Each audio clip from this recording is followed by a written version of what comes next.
today's our topic is mass energy. See, mass energy means here energy is in the form of mass, and that equation is given by Einstein. E is equal to mc square. We know that E, it is energy, mass m means mass of object, and c, that is speed of light, and it is always remains constant, that is 3 into 10 raised to 8 meter second inverse, right?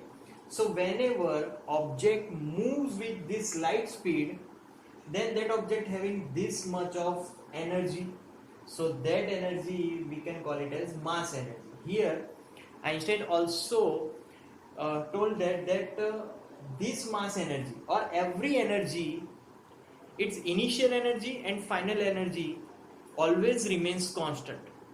So only energy can convert from one form to another form, but overall energy's amount remains constant, right? So that is our mass energy.